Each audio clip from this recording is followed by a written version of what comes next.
Vitamin E. पिछले previous lecture में भी हमने विटामिन और उनके टाइप्स पढ़ी हैं, तो अब हम विटामिन ई पढ़ेंगे। विटामिन ई हेडिंग है इस पेज पर, पेज नंबर है ये 82 और इसकी डिटेल पेज नंबर 83 पे है।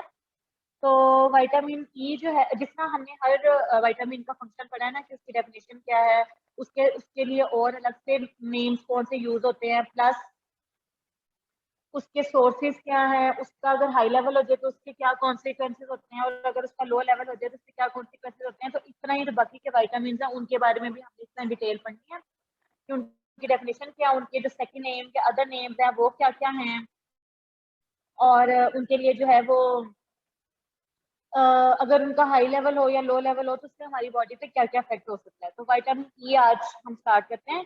तो विटामिन ई जो फैट सॉल्युबल विटामिन होता है, और ये नॉर्मली जिस प्रोसेस में इन्वॉल्व होता है ना विटामिन ई, वो है रिप्रोडक्शन का प्रोसेस, यानी मेल्स हो या फीमेल्स हो, उस दोनों में रिप्रोडक्शन के प्रोसेस के लिए विटामिन ई जो है वो जरूरी है। इसलिए ये वर्ड, ये जो विटामिन ई का वर्ड है ये निकला है टोकोफेरोल से। Toco means child birth and phero means के बियर करना, यानी ऑब्वियसली जो चाइल्ड बर्थ की जो पेन होती है या उसका जो पूरा प्रोसेस होता है उसको बियर करने के लिए जो विटामिन रिक्वायर है वो है विटामिन ई। और इसके अलावा ये जो भी फर्टिलिटी रिलेटेड प्रॉब्लम्स होती हैं या जो फर्टिलिटी रिलेटेड सारे प्रोसेस हैं, ये इश्यूज हैं, उनमें इस विटामिन का ही रोल है। तो अगर इसके सिनोनिम्स की बात की जाए तो इसके 3 सिनोनिम्स हैं, यानी इनको 3 नाम से हम इसको इसका नाम ले सकते हैं, टोकोफेरोल, एंटी स्टेरिलिटी फैक्टर और एंटी ऑक्सीडेंट फैक्टर। ठीक है, टोकोफेरोल तो मैंने बता दिया कि चाइल्ड बेरिंग चाइल्ड पर, और एंटी स्टेरिलिटी फैक्टर है कि स्टेरिलिटी का मतलब होता है कि यानी नॉट एबल टू रिप्रोड्यूस। तो एंटी स्टेरिलिटी फैक्टर का मतलब ये है कि जो रिप्रोड्यूस कर सकते हैं, ठीक है, यानी रिप्रोडक्शन के प्रोसेस को कर सकते हैं। और एंटी ऑक्सीडेंट फैक्टर का मतलब ये, मैंने आप लोगों को शायद प्रीवियस लेक्चर में बताया था कि हमारी बॉडी में कुछ ऑक्सीडेटिव स्पीशीज होती हैं जो हाईली रिएक्टिव होती हैं और हमारी बॉडी के ऑर्गन्स पे जाके अटैक करती हैं। तो एंटी, उसके लिए हमें हमें एंटीऑक्सीडेंट जो है वो मॉलिक्यूल्स का इंटेक करना पड़ता है ताकि वो ऑक्सीडेटिव स्पीशीज को रिमूव कर दे। तो विटामिन ई जो है उसकी ये एंटीऑक्सीडेंट प्रॉपर्टी है। नीचे उसका केमिकल स्ट्रक्चर गिवन है, इधर इसके बेनिफिट्स लिखे हुए हैं कि ये आपके सेल मेम्ब्रेन को प्रोटेक्ट करता है, टिश्यू को प्रोटेक्ट करता है फ्रॉम डैमेज बाय ऑक्सीडेशन, वही जो ऑक्सीडेटिव स्पीशीज को डैमेज करती हैं। इसके अलावा रेड ब्लड सेल्स में और विटामिन के नॉर्मल फंक्शनिंग करने में रोल प्ले करता है। इसके अलावा आपके सर्कुलेटरी सिस्टम के फंक्शनिंग को प्रमोट करता है, और इसकी जो आरडी है ना, यानी रेकमेंडेड डाइटरी अलाउंस, जो कि हर एक एज ग्रुप के लिए जो है वो एफडीए ने अप्रूव की हुई है। तो एडल्ट के लिए जो रेकमेंडेड डाइटरी अलाउंस है ना वो है 10 मिलीग्राम अल्फा टोकोफेरोल। ठीक है, तो इसके अगर हम स्ट्रक्चर की बात की जाए तो केमिस्ट्री अगर उसकी बात की जाए, उसकी प्रॉपर्टीज की बात की जाए, तो ये फैट सॉल्युबल विटामिन है। और इसके अलावा हीट हो, यानी अगर हाई टेम्परेचर है प्लस अगर एसिडिक कंडीशन है, तो ये क्या करता है, ये स्टेबल रहता है। ठीक है, इसके अलावा क्या है कि जो इसका जो अल्फा टोकोफेरोल वाली इसकी एक फॉर्म है, यानी इसकी एक मॉडिफाइड फॉर्म है, वो मोस्ट अबंडेंट और एक्टिव फॉर्म है विटामिन की। ठीक है, और इसके अलावा थर्ड पॉइंट ये लिखा हुआ है कि ये मिथाइल डेरिवेटिव होते हैं, यानी इनके स्ट्रक्चर में मिथाइल ग्रुप लगा होता है। मिथाइल ग्रुप हम इसको कहते हैं। ठीक है, तो इसके स्ट्रक्चर पे मिथाइल ग्रुप लगा होता है, तो ये सारे क्या मिथाइल से निकले हुए मॉलिक्यूल है, तो इसमें हम इसको मिथाइल डेरिवेटिव बोलते हैं। सोर्सेज जो है इसके क्या है, vitamin occur in nature as light yellow oil, यानी अगर आप इसकी फिजिकली इसकी अपीयरेंस देखो तो लाइट येलो कलर का ये होता है।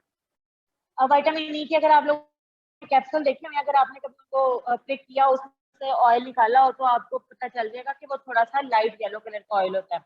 इसके अलावा इसकी सोर्स में एनिमल से भी ये हमें हासिल हो सकता है, प्लांट से भी हो सकता है। एनिमल में ये एग योक में है, मिल्क में है, और ह्यूमन मिल्क में ज्यादा है क्योंकि रिप्रोडक्शन में इसका रोल है ना।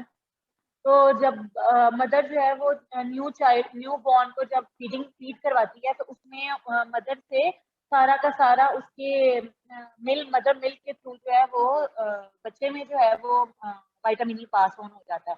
प्लांट की अगर बात की जाए तो व्हीट में होता है, कॉटन का सीड ऑयल में होता है, यानी कॉटन का अगर ऑयल एक्सट्रैक्ट किया जाए कॉटन के सीड का, तो उसमें बेसिकली विटामिन ई होता है, और इसके अलावा पीनट ऑयल में भी होता है। फंक्शन की बात की साथ ये फिगर में उसके सोर्सेज लिखे हुए हैं, corn, nuts, olive, green leafy vegetables, ये सारे इसके बेनिफिशियल सोर्सेज हैं और इनकी सप्लीमेंट्स जो है वो आपकी बॉडी के लिए अच्छी होती हैं। फंक्शन की बात की ना तो सबसे पहला फंक्शन इसका आ गया कि ये एंटीऑक्सीडेंट के तौर पे काम करता है। मैंने आप लोगों को क्या बताया, फिर से रिपीट कर रही हूँ कि आपकी बॉडी में कुछ ऑक्सीडेटिव स्पीशीज होती हैं जो आपके बॉडी के नॉर्मल ऑर्गन्स को डैमेज करती हैं, ठीक है। तो आपकी ये ऑक्सीडेटिव स्पीशीज हैं, ये ऑक्सीडेशन करती हैं। ऑक्सीडेशन का मतलब ये है कि एडिशन ऑफ ऑक्सीजन होता है और ये आपकी बॉडी में रिएक्टिव स्पीशीज को जनरेट करती हैं और आपकी बॉडी के नॉर्मल मैकेनिज्म को स्टॉप करती हैं। तो इसके लिए क्या होता है कि विटामिन ई का इंटेक किया जाता है। विटामिन ई जो यहाँ पर एंटी ऑक्सीडेशन का काम करता है। एंटीऑक्सीडेंट का मतलब ये है कि ये जो वो रिएक्टिव स्पीशीज बन रही है ना आपकी बॉडी में, उनको किल कर देंगे, ठीक है। तो इसलिए हमारे जो सेल मेम्ब्रेन्स और ऑर्गेनेल्स होती हैं जिनमें भी लिपिड एक्यूमुलेट हुआ होता है, यानी लिपिड रिलेटेड जो सारी ऑर्गेनेल्स और मेम्ब्रेन्स होती हैं, वो फिर विटामिन ई होने की वजह से प्रोटेक्ट रहती हैं, उनके ऊपर रिएक्टिव ऑक्सीजन स्पीशीज हैं वो एक्ट नहीं कर सकते। इसके अलावा उन्होंने लिखा है कि विटामिन ई जब एंटीऑक्सीडेंट के तौर पे काम करता है जहां जहां पर भी ऑक्सीजन का पार्शियल प्रेशर ज्यादा होता है। तो आप लोगों को ये बात अच्छी तरीके से पता है कि जहां रेस्पिरेटरी ट्रैक्ट होता है, जहां से मतलब हम रेस्पिरेशन कर रहे होते हैं ऑब्वियसली, क्योंकि हम ऑक्सीजन को इनहेल कर रहे होते हैं, तो वहां पर ऑक्सीजन का पार्शियल प्रेशर ज्यादा होता है। इसके अलावा आरबीसीज में ज्यादा होता है, क्योंकि इसमें क्या होता है कि ऑक्सी हीमोग्लोबिन यानी हीमोग्लोबिन जब ऑक्सीजन के साथ बाइंड करी होती है, यहाँ पर भी ऑक्सीजन का पार्शियल प्रेशर ज्यादा होता है। तो वहां वहां पर जो है विटामिन ई एंटीऑक्सीडेंट का काम करता है, ठीक हो गया। इसके अलावा क्या है कि विटामिन ई जो है वो कोएंजाइम के तौर पे भी काम करता है। एंजाइम आपको पता है इंडस्ट्रीज में यूज होते हैं जो बायोलॉजिकल कैटलिस्ट हैं, रिएक्शन को स्पीड अप करते हैं। तो कोएंजाइम का मतलब क्या है कि कोई उसका को फैक्टर होगा, यानी अगर कोएंजाइम और को फैक्टर इस तरह की चीजें हैं कि अगर वो रिएक्शन में ना ऐड होना तो आपका रिएक्शन उस हिसाब से रन हो नहीं सकता जितना उसको होना चाहिए। तो विटामिन ई जो है बहुत सारे केसेस में, बहुत सारे टिश्यूज में एज अ कोएंजाइम के काम करता है, डीएनए सिंथेसिस में भी इन्वॉल्व है, मसल्स की जो है वो नॉर्मल फंक्शनिंग भी करता है और इसके अलावा आरबीसीज में इन्वॉल्व है। अगर ये नहीं होगा तो हिमोलाइसिस हो जाएगी, यानी आपके आरबीसीज जो है उनकी ब्रेकडाउन शुरू हो जाएगी। एक्टिवेटर के तौर पे भी काम करता है। हमारी बॉडी में जो ग्लूकोज का मेटाबॉलिज्म है ना, तो उसमें सबसे पहला स्टेप होता है ग्लाइकोलाइसिस, जिसमें ग्लूकोज टूटती है। उसके बाद होता है क्रेब्स साइकिल और उसके बाद होती है इलेक्ट्रॉन ट्रांसपोर्ट चेन।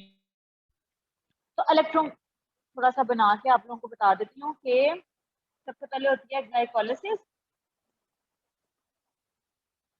फिर होता है तीसरी साइकिल जिसको क्रेब साइकिल बोलते हैं, और उसके बाद आती है electron transport chain. Electron transport chain में डिफरेंट कॉम्प्लेक्सेस होते हैं और वो ये पूरी चेन बनी होती है। तो इसमें एक कॉम्प्लेक्स होता है साइटोक्रोम सी, जिसमें से इलेक्ट्रॉन ऐसे पास होते हैं और एंड पे इन्होंने क्या करनी होती है, प्रोटॉन पंपिंग करनी होती है। प्रोटॉन पंपिंग से क्या करते हैं, बॉडी की पीएच को बैलेंस करते हैं, तो साथ एटीपी जनरेट करते हैं।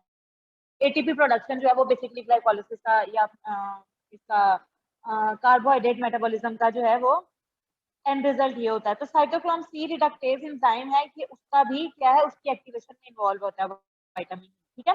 प्रोडक्शन में तो मैंने आपको बता दिया है कि ये जो एम्ब्रियो रिलेटेड प्रोसेस है उसमें विटामिन ई इन्वॉल्व होता है। प्लस ये कि कुछ फीमेल्स में अबॉर्शन केसेस ज्यादा होते हैं जो जिनकी मतलब वो विटामिन ई डेफिशिएंट होती हैं। तो अगर वो विटामिन ई की अपनी डेफिशिएंसी को पूरा कर लें, फुलफिल कर लें, तो उनमें ये हैबिचुअल अबॉर्शन नहीं होता। इसके अलावा ड्रग के तौर पे काम करता है। ड्रग के तौर पे इतना काम करता है कि अगर आपको एंजाइना हो जाए, यानी हार्ट के जो आउटसाइड लेयर होती है उसमें पेन हो, तो उसकी रिलीफ के लिए भी आप विटामिन ई का इंटेक कर सकते हो। अगर नेक्स्ट आ गया डेफिशिएंसी ऑफ विटामिन ई, अगर हमारी बॉडी में विटामिन ई की डेफिशिएंसी हो जाती है तो सबसे पहले तो यही है कि जहां जहां पर भी इसकी रिक्वायरमेंट है वहां वहां पर मसले पैदा होना शुरू हो जाएंगे। जैसे आरबीसीज की नॉर्मल फंक्शनिंग के लिए विटामिन ई की रिक्वायरमेंट है, तो वहां पर क्या हो जाएगी, हीमोलाइसिस स्टार्ट हो जाएगी, यानी आपके आरबीसीज जो है वो डिग्रेड होना शुरू हो जाएंगे। एडिमा हो जाएगा। एडिमा ये ओ एडिमा नहीं है, ये एडिमा है, ओ गलती से डला हुआ है। एडिमा होता है कि न्यू बॉर्न्स में या बड़ों में भी आपके जो है ना वो फ्लूइड जो है ना एक्यूमुलेट होना शुरू हो जाता है, जिसको सूजन बोलते हैं ना, यानी आपकी बॉडी जो है वो स्वेल होना शुरू हो जाती है। तो विटामिन ई की कमी की वजह से ये आपकी मतलब बॉडी जो है वो स्वेल अप होना शुरू हो जाती है। मस्कुलर डिस्ट्रॉफी, यानी आपके मसल्स की ब्रेकडाउन स्टार्ट हो जाती है, मसल्स सही बिल्ड नहीं होते, रिप्रोडक्शन नहीं होगी। रिप्रोडक्शन के लिए विटामिन ई बहुत जरूरी है। बच्चे किसने अपना माइक अनम्यूट किया हुआ है? इसके अलावा क्या है, मेल्स के जो स्पर्मेटोजेनेसिस का प्रोसेस है उसके लिए विटामिन ई की जरूरत है। और विटामिन और फीमेल्स में भी जो मेंस्ट्रुअल साइकिल की जो सारी या इनफर्टिलिटी रिलेटेड प्रॉब्लम है वो भी विटामिन ई की डेफिशिएंसी की वजह से होती है। अबॉर्शन भी विटामिन ई की डेफिशिएंसी में ही आता है।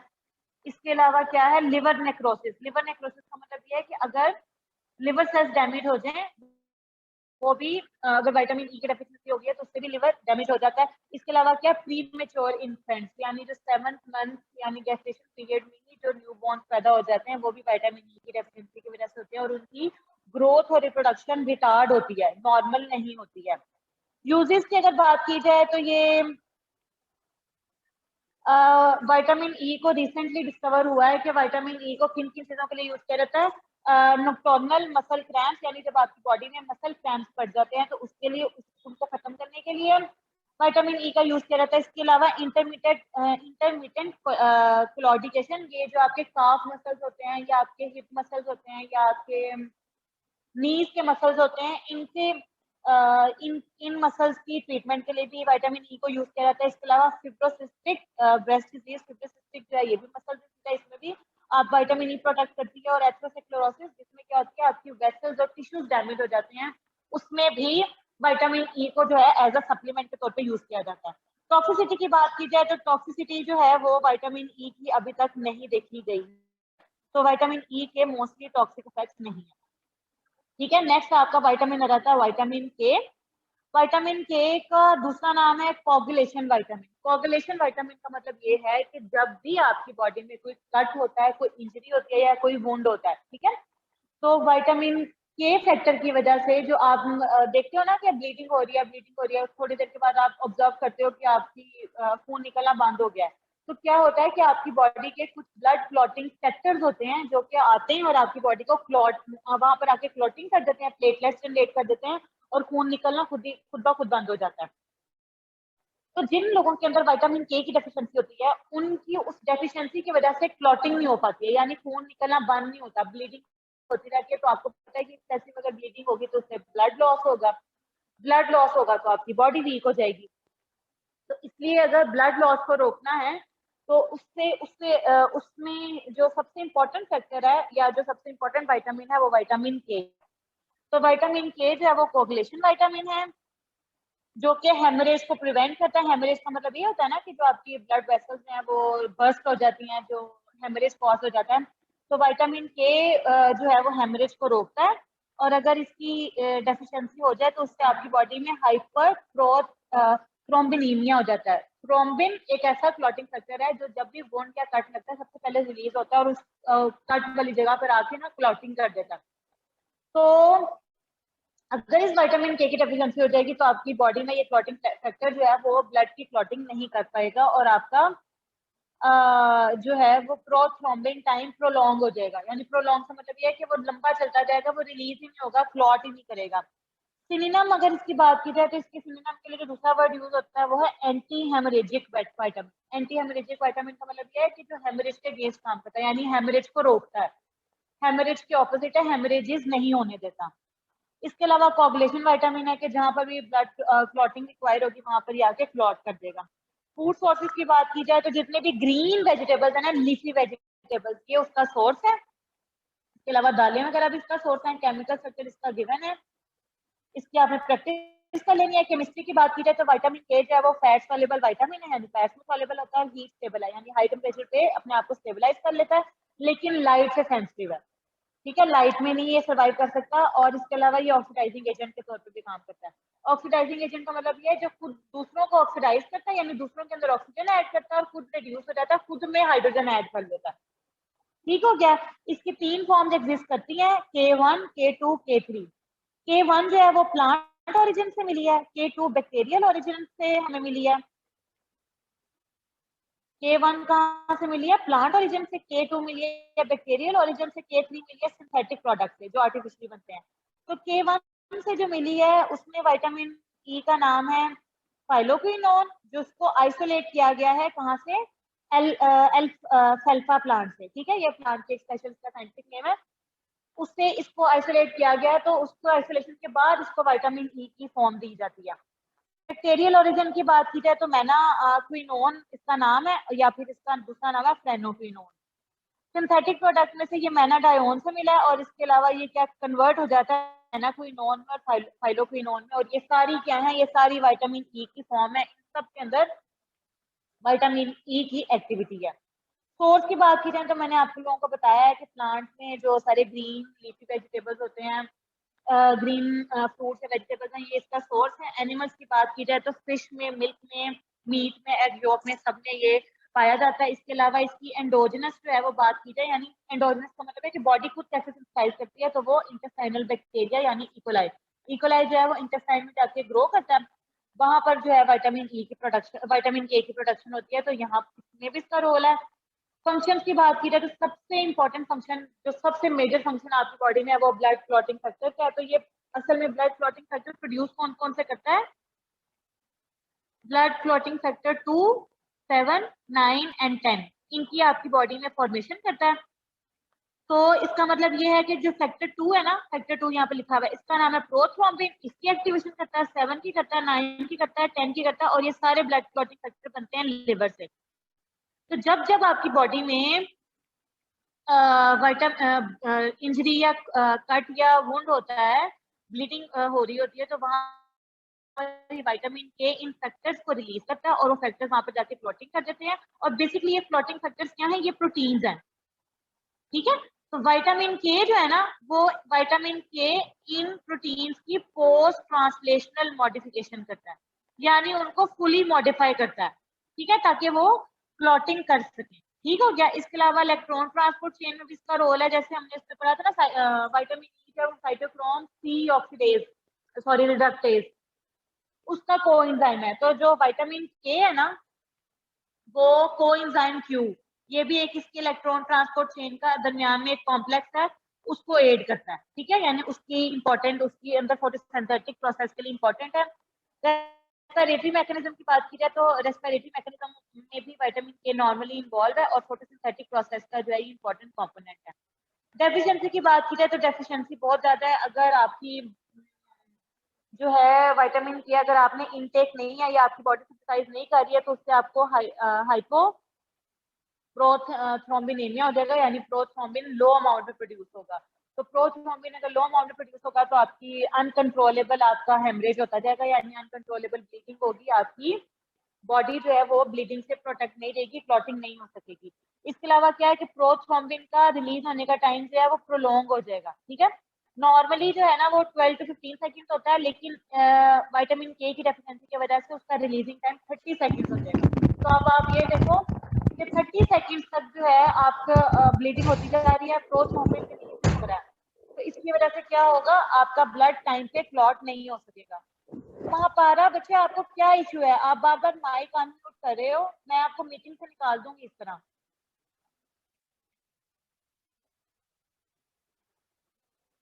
आपको अपने माइक का खुद ध्यान रखना चाहिए। अच्छा, तो नॉर्मली जो है वो प्रोथ्रोम्बिन 12 to 15 सेकंड पर रिलीज हो जाता है, बट अगर विटामिन के की डेफिशिएंसी है तो उस वक्त में 30 सेकंड तक भी ये रिलीज नहीं हुआ होगा। इसके अलावा क्या क्या आपके क्लॉटिंग फैक्टर्स एब नॉर्मल बनते हैं, जो क्लॉटिंग फैक्टर 2, 7, 9 और 10 है, ये टाइम पे रिलीज नहीं होते हैं, क्लॉटिंग नहीं हो पाती है और अनकंट्रोल हेमरेज हो जाता है। इसके अलावा क्या है कि न्यू बॉर्न चाइल्ड में ब्लीडिंग होती है, एड्रीनल यानी किडनी में, ब्रेन में, गैस्ट्रोइंटेस्टाइनल ट्रैक में क्लॉटिंग टाइम जो है उनका प्रोलॉन्ग हो जाता है। और अडल्ट में भी क्या होती है, हेमरेज होती है उनकी, जहाँ पर बाइल सॉल्ट बनते हैं वहां पर क्या होती है, बिलियरी ट्रैक में इन्फेक्शन क्रिएट होना शुरू जाते हैं। अब न्यू बॉर्न में इन्फेक्शन की क्या वजह है कि ऑब्वियसली जो इक्वलाई है जिसने इंटेस्टाइन में जाके ग्रो करना और विटामिन के बनाना है, वो टाइमली नहीं बन पा रहा है, तो जिसकी वजह से क्या हो रहा है कि बच्चों में भी विटामिन के की डेफिशिएंसी की वजह से हेमरेज बन रहा है। और प्लस ये भी है कि अगर वो मदर ही डेफिशिएंट है तो जो भी न्यूबॉर्न पैदा होगा वो भी विटामिन के डेफिशिएंट ही होगा। अब विटामिन के जो है वो क्लॉटिंग फैक्टर है, यानी क्लॉट करता है, ब्लड को ब्लीडिंग से रोकता है।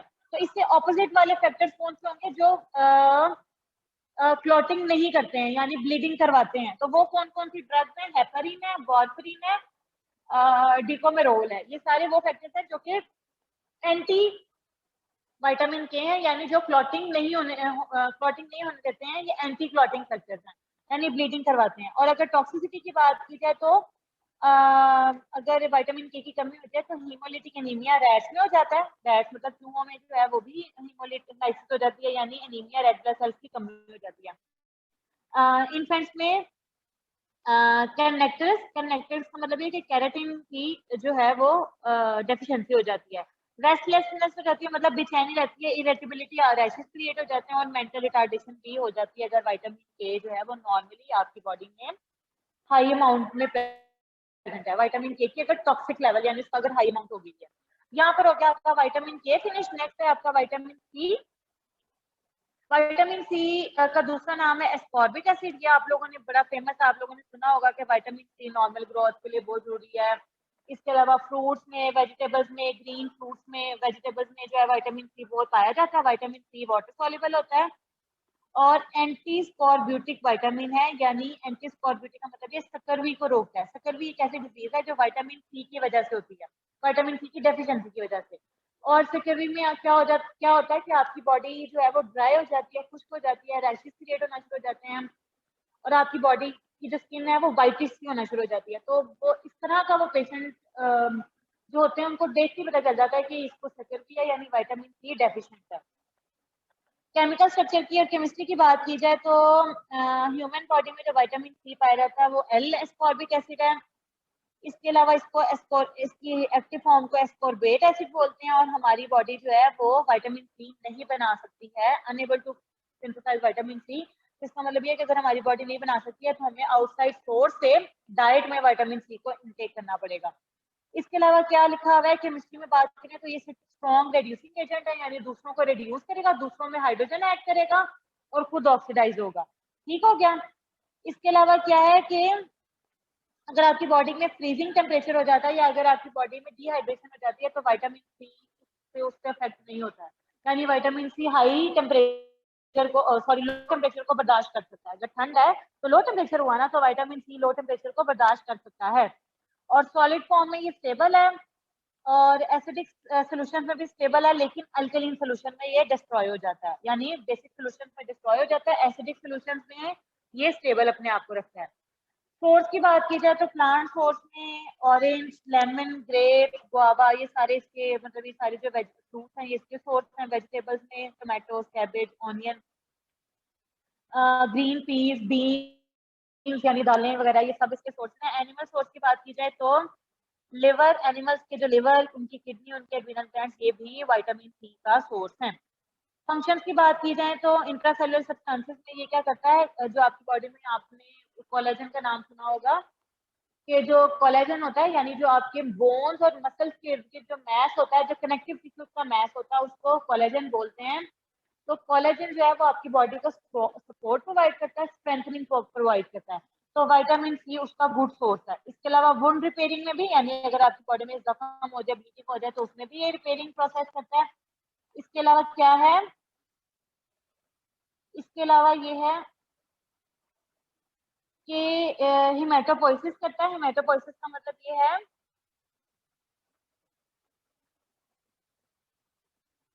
आपके जो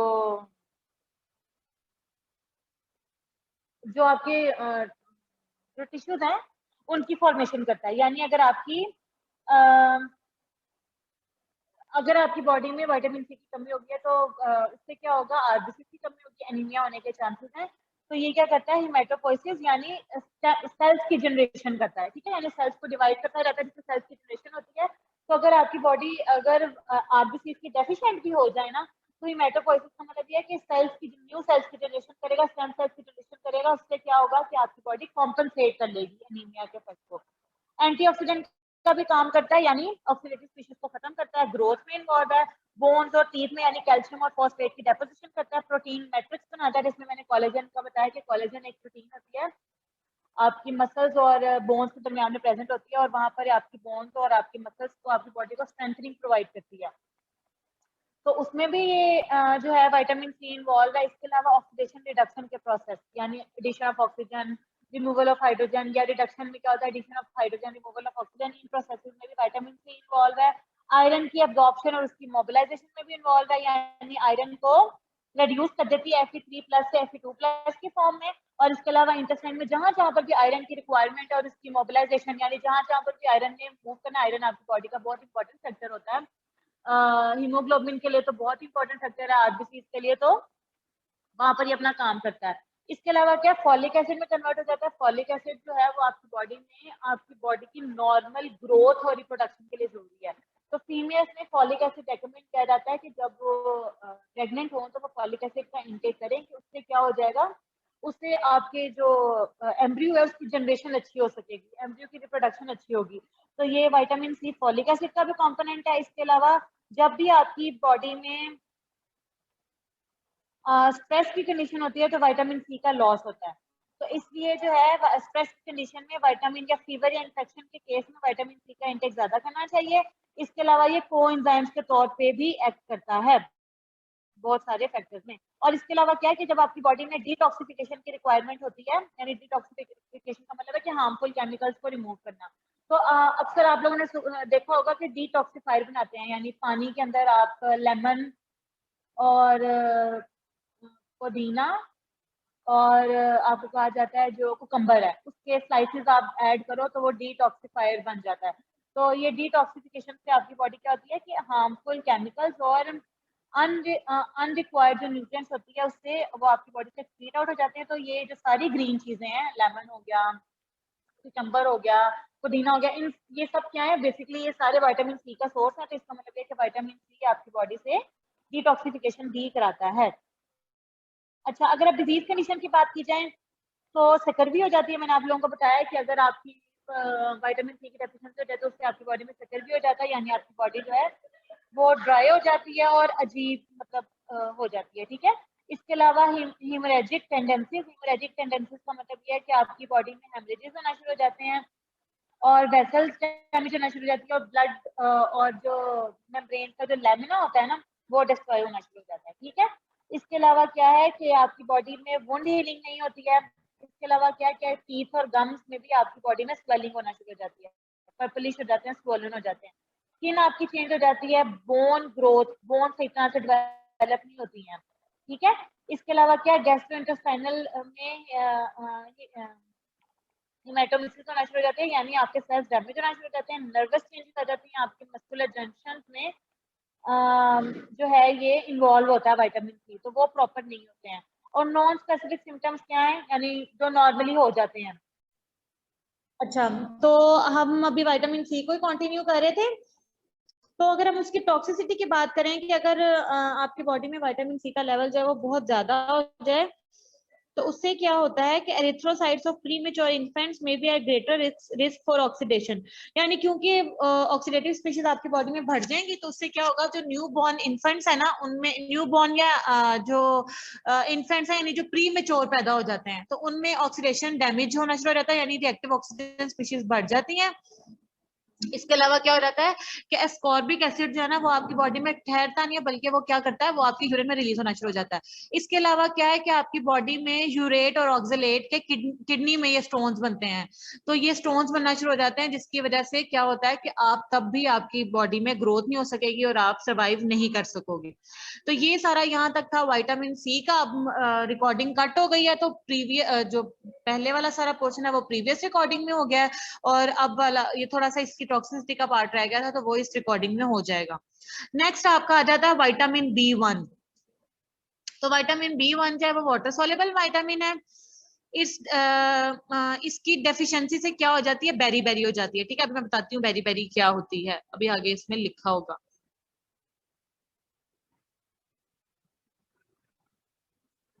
यानी मतलब बेरी बेरी का मतलब ये होता है कि आपकी बॉडी में एक्सट्रीम वीकनेस हो जाती है, पैरालिसिस हो जाती है। इन आप लोगों ने अपने माइंड में ये बात रखनी है कि जो विटामिन है ना इनकी डेफिशिएंसी से ना नॉर्मली जो सबसे ज्यादा चीज इफेक्ट होती है ना वो आपकी ग्रोथ और रिप्रोडक्टिव साइकिल्स हैं। ठीक है, यानी इस तरह का मतलब इस तरह ये विटामिन इस तरह है कि ये आपकी बॉडी की नॉर्मल फंक्शनिंग के लिए जरूरी है, इसलिए हम कह रहे हैं कि ये कोएंजाइम या कोफैक्टर के तौर पे काम करते हैं कि अगर ये नहीं होंगे तो आपकी बॉडी सही तरह से फंक्शन नहीं कर पाएगी। तो जहां जहां पर भी ग्रोथ के, स्किन रिलेटेड इश्यूज इन्वॉल्व हैं, तो वहां पर ये विटामिन इन्वॉल्व हैं। ठीक हो गया। सिनोनिम्स की बात करें तो विटामिन B1 का सिनोनिम है एन्योरिन, थायामीन, एंटी बेरीबेरी फैक्टर। ठीक है, यानी बेरीबेरी को रोकता है, और एंटी न्यूरेटिक फैक्टर। केमिकल स्ट्रक्चर इसका ये नीचे बना हुआ है। इसके अलावा इसके सोर्सेज की बात करें तो जो आउटर लेयर ऑफ ग्रेन्स होते हैं, यानी जो दाने होते हैं उनकी आउटर लेयर, इसके अलावा राइस, इसके अलावा एनिमल में egg York, liver, kidney, heart, plants में जो है pulses, wheat flour, nuts, vegetable, fruits, ये सब इसके सोर्सेज हैं। फंक्शन की बात की जाए तो ये कार्बोक्सिलेज के तौर पे काम करता है, यानी कार्बोक्सिलेशन करवाता है, कार्बोक्सिलिक ग्रुप ऐड करवा देता है।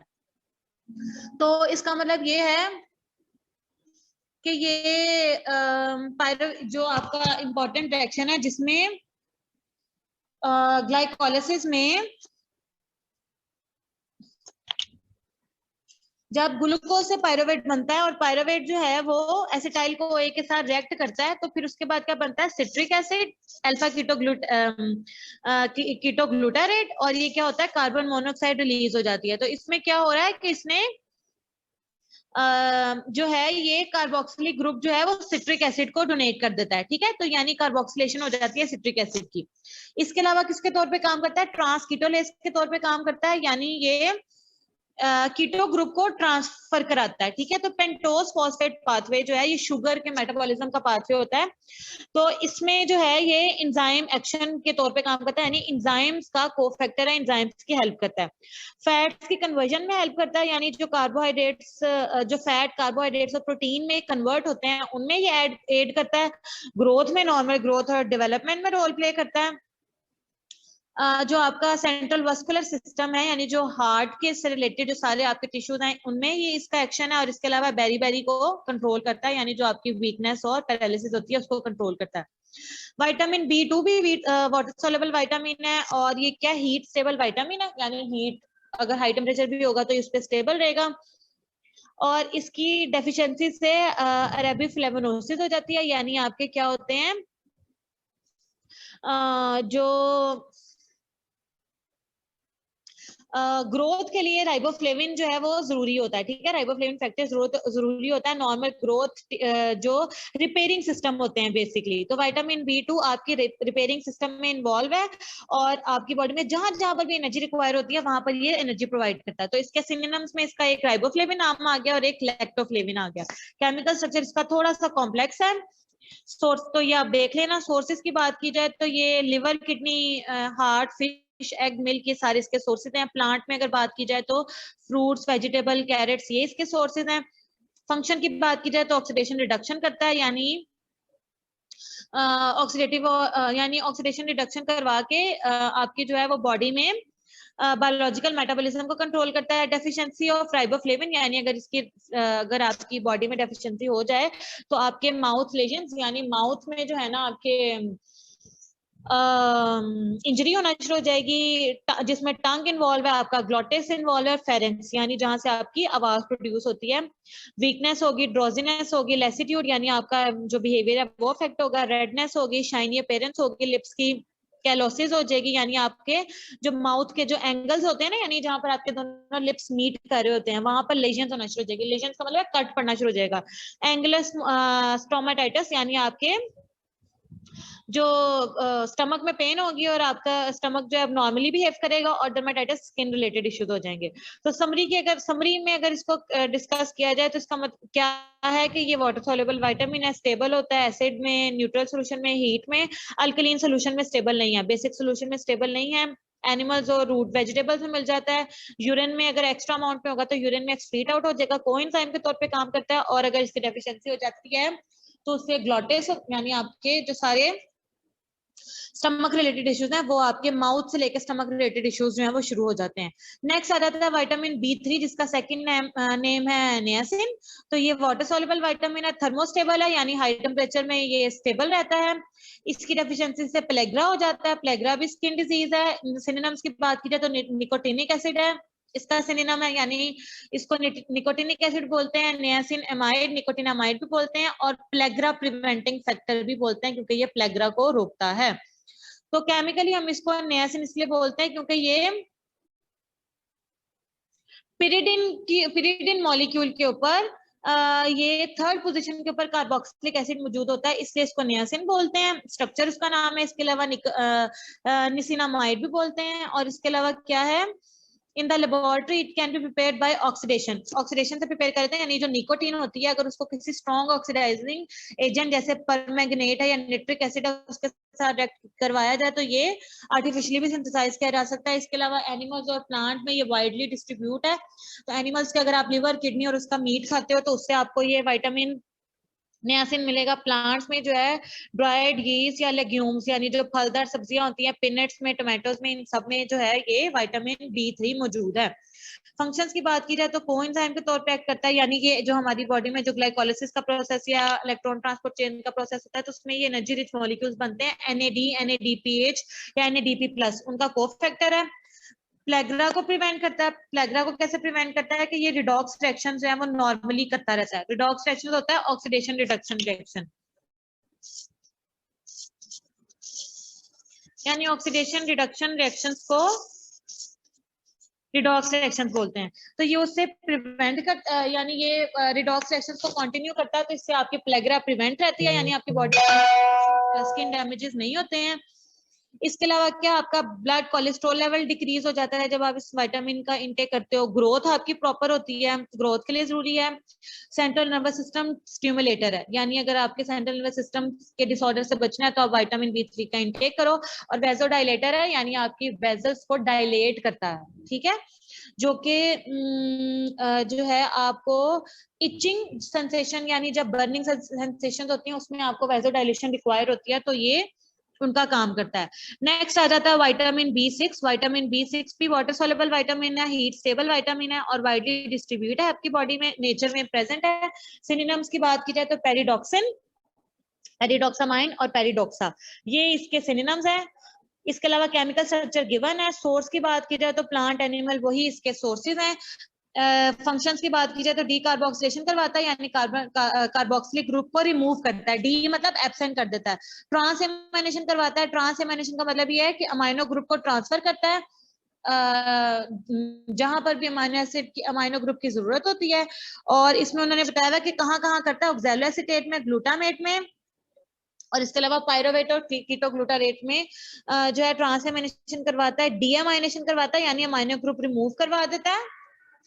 अमाइनो ग्रुप कैसे रिमूव करवाता है, सेरिन एक अमाइनो एसिड है, इसमें से जब अमाइनो ग्रुप को रिमूव करवाएगा तो पायरोवेट बन जाएगा। अब ये अमाइनो ग्रुप जो है किसी इस ट्रांसएमाइनेज एंजाइम के साथ किसी भी और कीटो ग्रुप के पास जाके जो है उसको अमाइनो एसिड में कन्वर्ट कर सकता है।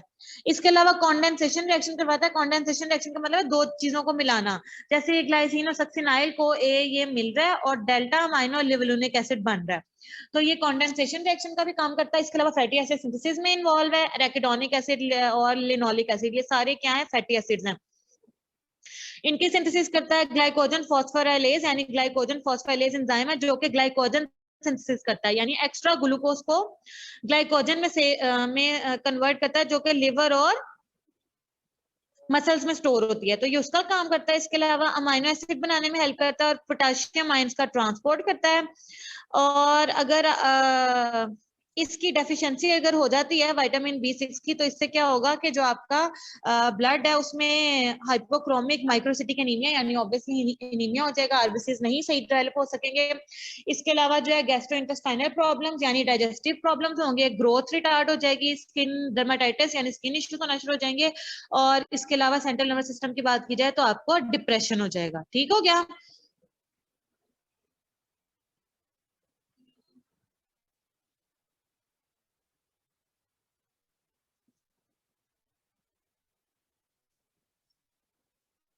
थोड़े से रह गए, इसको फिनिश कर ही लेते हैं, छोटे छोटे से हैं इनके फंक्शंस, बस इस तरह से ही हैं। अच्छा, नेक्स्ट रहता है विटामिन B7 जिसका दूसरा नाम है बायोटिन। और बायोटिन जो है वाटर सोल्युबल विटामिन ही है, हीट स्टेबल है और इम्पोर्टेंट है ग्रोथ के लिए। सिनोनियम्स में इसके आ जाते हैं विटामिन H और कोएंजाइम R। स्ट्रक्चर इसका गिवन है, एनिमल और प्लांट सोर्स के सेम है। फंक्शन में क्या है, ये भी कार्बोक्सिलेशन करवाता है, ठीक है, कार्बोक्सिलेशन करवाएगा।